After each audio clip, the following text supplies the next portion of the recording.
안녕하세요. 올해 65, 길었던 35년의 결혼 생활에 마침표를 찍고 드디어 온전한 내 이름 석자를 되찾은 여자입니다. 제 인생은 마치 펄펄 끓는 물속에 던져진 삶은 달걀 같았습니다. 뜨거운 물속에서 이리저리 부딪히며 속이 꽉 막히도록 단단해질 때까지 그저 버티고 또 버티는 시간들이었죠. 가슴이 콱콱 막혀와도 시원한 물 한 모금 마시지 못하고 퍽퍽하게 견뎌야 했던 날들. 오늘은 그 껍질을 깨고 나온 제 이야기를 해보려고 합니다. 남편과 처음 만났을 때 저는 참 세상 물정 모르는 순진한 아가씨였습니다. 무뚝뚝하지만 책임감 있어 보이는 그 모습이 제게는 듬직한 산처럼 느껴졌거든요.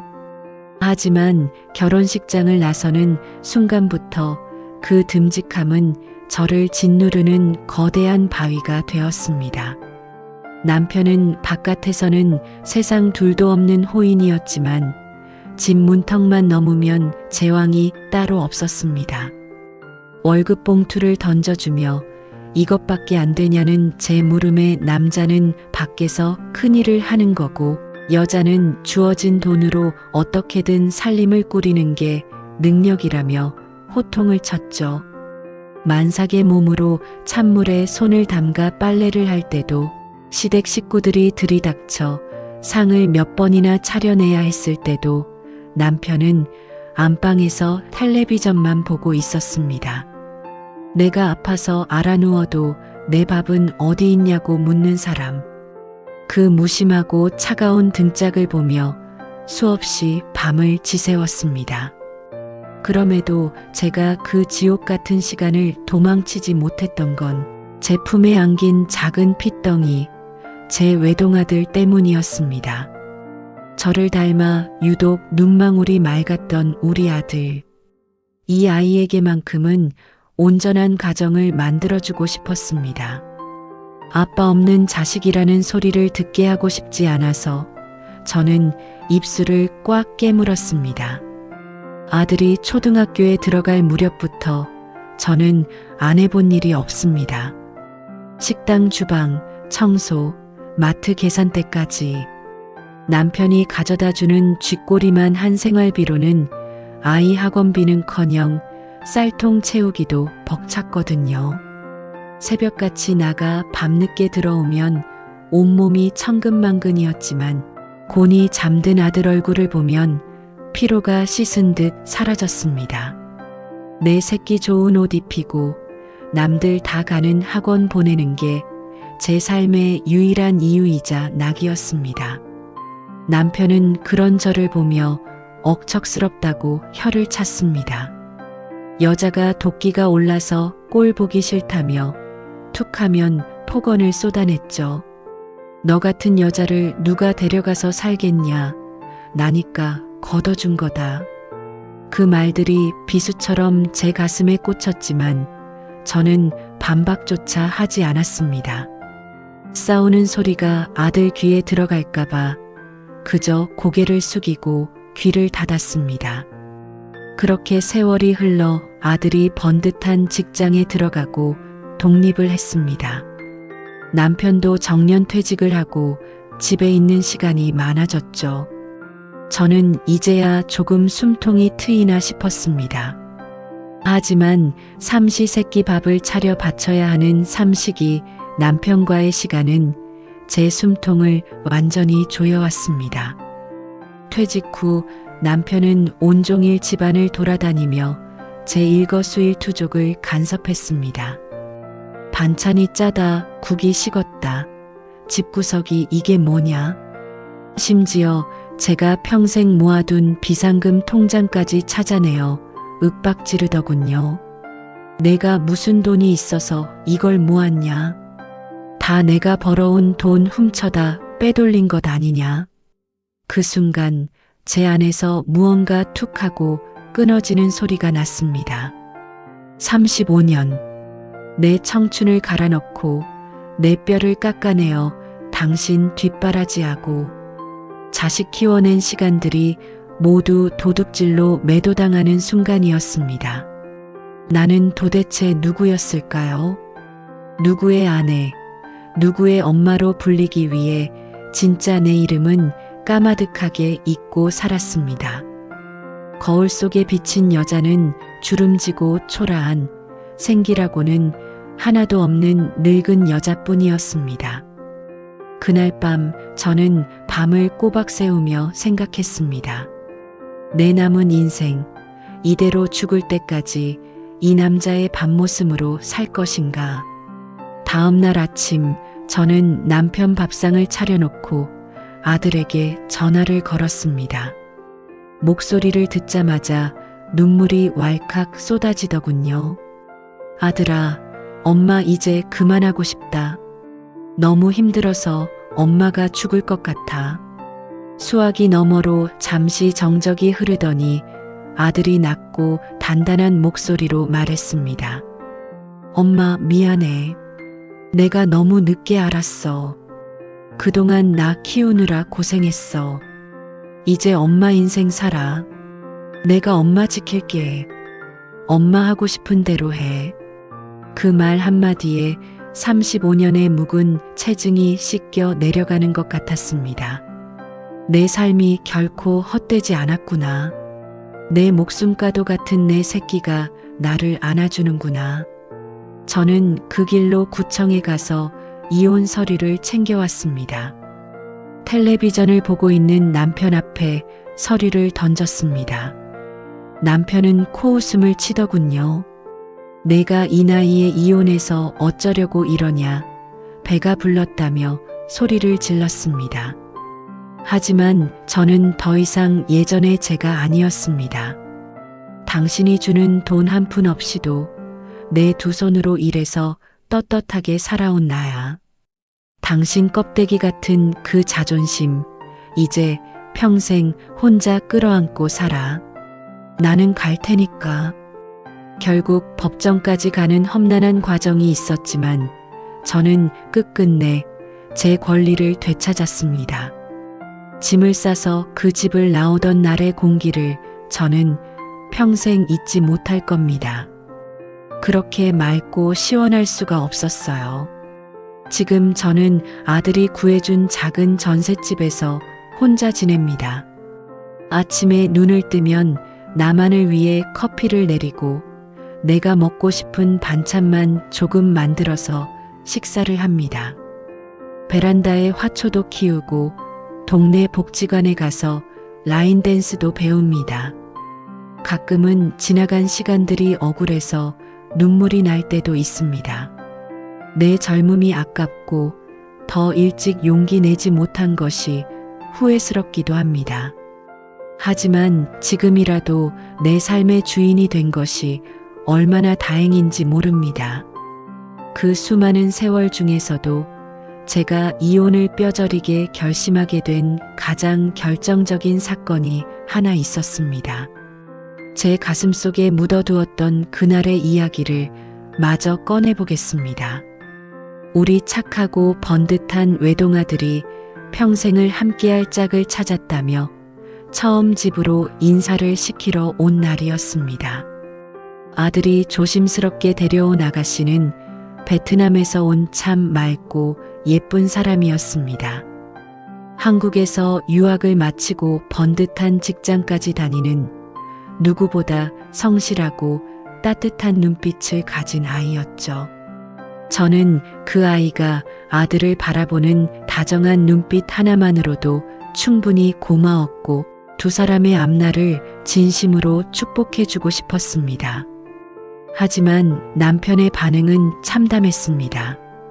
현관문을 열고 들어서는 두 사람을 보자마자 남편은 인사를 받기는커녕 대뜸 소리부터 질렀습니다. 어디 근본도 없는 외국 여자를 며느리로 들이냐? 내가 너를 어떻게 키웠는데 기껏 데려온 게 베트남 여자냐? 당장 안 쫓아내고 뭐하냐? 그 모진 말들이 거실을 울리는데 저는 얼어붙은 듯 서 있는 그 가여운 아가씨의 얼굴을 차마 똑바로 쳐다볼 수가 없었습니다. 아들이 핏대가 서서 아버지에게 대들며 아가씨를 감싸 안았지만 남편은 아랑곳하지 않고 재떨이를 바닥에 집어 던졌습니다.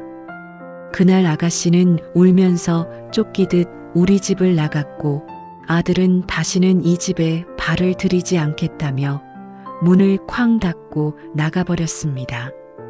그 후로 몇 달 동안 아들과는 연락조차 닿지 않았습니다. 저는 중간에서 가슴이 새카맣게 타들어갔죠. 어떻게든 아들의 마음을 돌리고 싶어서 남편을 어르고 달래 겨우겨우 서울의 한 조용한 한정식 집에서 사돈댁과의 상견례 자리를 마련했습니다. 베트남에서 비행기를 타고 날아오신 아가씨의 부모님을 뵙는 두 가족이 처음으로 정식 인사를 나누는 참으로 귀하고 조심스러운 자리였습니다. 그런데 그 상견례 자리에서 남편이 한 행동은 제 인생에서 가장 수치스럽고 끔찍한 기억으로 남아 있습니다. 남편은 식사가 시작되기도 전부터 팔짱을 딱 끼고 앉아 서툰 한국어로 며느리가 통역을 하는 내내 사돈 어른들을 위아래로 훑어보았습니다. 그러더니 대뜸 이렇게 말하더군요. 우리 아들이 번듯한 직장에 돈도 잘 버니까 한국에 시집와서 친정 식구들 덕 좀 보려고 하는 모양인데 우리 집 재산에 눈독 들릴 생각은 꿈도 꾸지 마시오. 그 순간 숨이 턱 막혔습니다. 예비 며느리의 통역이 멈췄고 영문을 모르는 사돈 어른들도 분위기가 심상치 않음을 느끼고 얼굴이 굳어지셨습니다. 아들이 식탁을 쾅 치며 아버지 지금 무슨 말씀이시냐고 소리쳤지만 남편은 오히려 더 기세등등하게 폭언을 쏟아냈습니다. 너희 나라에서는 어른이 말하는데 그렇게 식탁을 치고 대드냐면서 가난한 나라에서 와서 가정교육을 어떻게 받은 거냐며 그 귀한 남의 집 귀한 딸과 부모님을 무참히 짓밟았습니다. 저는 그 자리에서 벌벌 떨며 눈물만 뚝뚝 흘리는 며느리 될 아이의 눈빛을 보았습니다. 그 겁먹고 절망스러운 눈빛 속에서 30년 전 시댁 식구들의 이유 없는 구박 앞에서 숨죽여 울어야만 했던 제 자신의 모습이 선명하게 겹쳐 보였습니다. 시어머니가 밥상을 엎고 시누이들이 모진 말을 쏟아낼 때 단 한 번도 내 편을 들어주지 않고 방관하던 남편. 그리고 지금은 시아버지라는 완장을 차고 내 아들의 사랑하는 여자를 내 새로운 가족을 난도질하고 있는 그 끔찍한 남자. 그때 제 머릿속에 번쩍하고 하나의 생각이 스쳤습니다. 내가 여기서 멈추지 않으면 저 불쌍한 아이가 내 아내로 살았던 지난 30년의 지옥을 고스란히 물려받겠구나. 내 아들마저 이 숨막히는 집구석의 굴레에서 영원히 벗어나지 못하겠구나. 저 남자의 폭력적인 그림자가 내 아이들의 가정까지 덮치게 둘 수는 없다. 저는 자리에서 벌떡 일어났습니다. 평생 남편 앞에서 큰 소리 한 번 내보지 못했던 제가 태어나서 처음으로 남편을 향해 소리쳤습니다. 당신 입 닥쳐. 더 이상 그 더러운 입으로 내 식구들 모욕하지 마. 상견례 자리는 아수라장이 되었고 저는 울고 있는 예비 며느리의 손을 꽉 잡고 사돈 어른들을 모시고 그 식당을 미련 없이 빠져나왔습니다. 뒤에서 남편이 미쳤냐며 고래고래 악을 쓰는 소리가 들렸지만 저는 뒤도 돌아보지 않았습니다. 그 길로 사돈 어른들을 묵으시는 숙소까지 모셔다 드리고 저는 그분들 앞에 무릎을 꿇고 사죄드렸습니다. 정말 죄송하다고 우리 아들이 부족한 게 아니라 그의 아버지가 병이 든 거라고. 제가 무슨 수를 써서라도 두 아이의 앞길을 지켜줄 테니 제발 우리 착한 아들을 한 번만 믿고 딸을 맡겨달라고 엉엉 울며 빌었습니다. 그날 밤 아들이 데려다준 찜질방에 누워 천장을 바라보며 저는 결심했습니다. 내 이름표를 떼어내고 내 아들의 당당한 어머니가 되기 위해서라도 이혼을 해야겠다고 말입니다. 그것이 베트남에서 온 그 여리고 예쁜 며느리를 지키고 내 아들에게 진짜 가정을 선물할 수 있는 유일한 길이라는 것을 뼛속 깊이 깨달았습니다. 그 찜질방에서 뜬 눈으로 밤을 지새우고 저는 해가 뜨자마자 아들의 손을 잡고 이혼 전문 변호사 사무실을 찾아갔습니다. 제 평생 법원 근처는 가본 적도 없었고 변호사라는 사람과 마주 앉아보는 것도 처음이었습니다. 심장이 쿵쿵 뛰고 손발이 차가워졌지만 제 옆에서 제 손을 꽉 쥐어주는 아들을 보며 마음을 다잡았습니다. 변호사에게 지난 35년의 세월을 털어놓는 것은 제 살을 깎아내는 것만큼 아픈 일이었습니다. 생활비 한 번 제대로 주지 않으면서 저를 식모 취급했던 일, 저의 작은 비상금마저 도둑질로 몰아세웠던 일, 그리고 무엇보다 며칠 전 서울의 그 고급 한정식 집에서 사돈 어른들과 예비 며느리에게 퍼부었던 그 끔찍한 폭언들까지. 이야기를 듣던 변호사는 한숨을 내쉬며 말했습니다. 황혼이혼은 재산 분할이 가장 중요한데 남편분 성향상 절대 순순히 재산을 내어주지 않을 거라고요. 철저하게 증거를 모으고 지독하게 싸울 각오를 하셔야 한다고 했습니다. 저는 고개를 끄덕였습니다. 지독하게 싸우는 것, 35년을 그 지옥에서 버텼는데 까짓것 못할 이유가 없었으니까요. 예상대로 소장이 집으로 송달되자마자 남편은 길길이 날뛰었습니다. 제 휴대전화로 하루에도 수십 통씩 전화를 걸어와 입에 담지 못할 욕설을 퍼부었죠. 내가 감히 나한테 이혼을 요구해. 늙은 여자가 혼자 나가서 파지라도 주우며 살 거냐. 당장 들어와서 무릎 꿇고 빌면 용서해 주겠다는 등 그 사람의 밑바닥은 끝이 없었습니다. 저는 그 모든 통화를 묵묵히 녹음했습니다. 예전 같으면 덜덜 떨며 당장 집으로 달려갔겠지만 이제 저에게 그 사람의 목소리는 법정에 제출할 아주 훌륭한 증거 자료일 뿐이었습니다. 남편은 변호사의 예상대로 재산을 빼돌리려 혈안이 되어 있었습니다. 자신이 평생 다닌 직장의 퇴직금과 연금, 그리고 우리 세 식구가 살던 그 아파트 명의가 온전히 자신의 것이라며 저에게는 단 한 푼도 줄 수 없다고 억지를 부렸습니다. 35년 동안 집안일은 경제적 가치가 없다는 헛소리까지 서면으로 제출했더군요. 하지만 법은 남편의 생각처럼 어리석지 않았습니다. 제가 식당 주방과 마트 계산대에서 일하며 모았던 월급 명세서, 아들 학원비를 내기 위해 동분서주했던 기록들, 그리고 아들이 직접 써내려간 탄원서가 법정에 제출되었습니다. 아들의 탄원서에는 이렇게 적혀 있었습니다. 아버지는 단 한 번도 가장으로서의 책임을 다한 적이 없으며 나의 어머니는 뼈가 부서지도록 일해 나를 키워내셨다. 어머니의 희생이 없었다면 지금의 나는 존재하지 않았을 것이다. 이제는 늙고 병든 어머니가 남은 인생만이라도 인간답게 사실 수 있도록 부디 정당한 판결을 내려달라고요. 그 글을 읽으며 법정에서 저는 소리 없이 오열했습니다. 내 새끼가 내 삶을 전부 알아주고 있었구나. 내 헛된 세월이 아니었구나. 조정기일 날 저는 몇 달 만에 남편을 마주했습니다.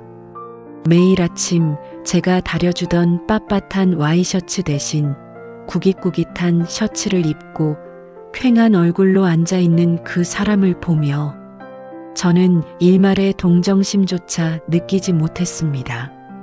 남편은 저를 노려보며 씩씩거렸지만 저는 똑바로 그 사람의 눈을 마주 보았습니다. 당신이 아무리 발버둥 쳐도 내 몫은 10원 한 장 남기지 않고 다 찾아갈 거라고. 당신이 망쳐놓으려 했던 내 아들의 앞날과 내 예비, 며느리의 눈물값까지 다 받아낼 거라고 속으로 수백 번 되뇌었습니다. 결국 법원은 제 손을 들어주었습니다. 혼인 기간이 길고 저의 경제적 기여도가 명확히 인정된다며 남편의 퇴직, 연금을 포함해 모든 재산의 절반을 분할하라는 판결이 나왔습니다. 남편은 판결을 듣고 그 자리에 주저앉아 고함을 질렀지만 저는 뒤도 돌아보지 않고 법원 문을 나섰습니다. 법원 밖에는 맑고 푸른 하늘이 펼쳐져 있었습니다. 가슴을 짓누르던 거대한 바위가 산산조각 나서 날아가는 기분이었습니다. 그로부터 1년 뒤 우리 착한 아들은 드디어 결혼식을 올렸습니다. 화려한 예식장 대신 공기 좋은 야외 정원을 빌려 작고 소박하게 치른 결혼식이었습니다. 남편은 당연히 부르지 않았습니다. 그 사람의 폭언에 상처받았던 사돈어른들도 저의 진심, 어린 사과와 아들의 변함없는 다정함에 결국 마음을 열어주셨습니다. 베트남에서 다시 날아오신 사돈어른들과 나란히 앉아 하얀 드레스를 입고 눈부시게 웃는 우리 며느리를 보는데 눈물이 멈추질 않았습니다. 며느리는 서툰 한국어로 쓴 편지를 낭독했습니다. 저에게 평생 의지하고 사랑할 수 있는 남편을 낳아주셔서 감사하다고, 이제는 제가 어머니의 든든한 딸이 되어드리겠다고요. 그 아이가 제 품에 안기는 순간 지난 35년의 서름이 봄눈 녹듯 사라졌습니다. 지금 저는 재산 분할로 받은 돈으로 작은 상가주택을 하나 얻어 1층에서는 며느리와 함께 작은 베트남 쌀국수 가게를 운영하고 있습니다. 며느리 친정어머니의 비법을 전수받아 차린 가게인데 동네에서 입소문이 나서 제법 장사가 잘 됩니다. 저는 주방에서 육수를 끓이고 며느리는 홀에서 손님을 맞이합니다. 가게 문을 닫고 나면 며느리와 마주 앉아 맥주 한 캔을 나누어 마시며 수다를 떠는 것이 제 하루의 가장 큰 행복입니다. 주말이면 아들이 내려와 가게 일을 돕고 셋이서 근처 공원으로 산책을 나갑니다. 바람에 흔들리는 나뭇잎 소리를 듣고 며느리와 아들이 장난치며 웃는 소리를 들을 때면 이것이 진짜 사는 것이구나 싶습니다. 가끔 지인들을 통해 전 남편의 소식을 듣습니다. 매일 술에 절어 살며 건강이 많이 상했다고 하더군요.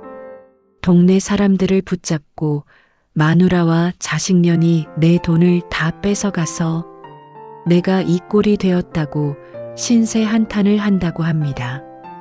예전 같았으면 가슴이 철렁 내려앉았겠지만 이제는 제 삶과 완벽하게 분리된 남의 이야기일 뿐입니다. 스스로 만든 지옥이니 스스로 감당해야 할 몫이겠지요. 유튜브 시청자 여러분, 65이라는 나이는 무언가를 끝내기엔 아쉽고 새로 시작하기엔 조금 두려운 나이일지도 모릅니다. 하지만 제가 감히 말씀드릴 수 있는 것은 나를 갉아먹는 고통 속에서 그저 견디기만 하는 것이 결코 미덕은 아니라는 겁니다.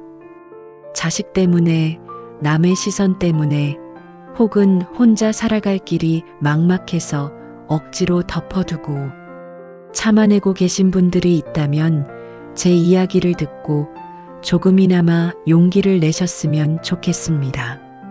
세상 밖으로 한 발짝 내딛는 순간은 살같이 벗겨지는 것처럼 고통스럽지만 그 고통을 넘어선 곳에는 온전히 나만을 위해 숨 쉴 수 있는 맑은 공기가 기다리고 있습니다.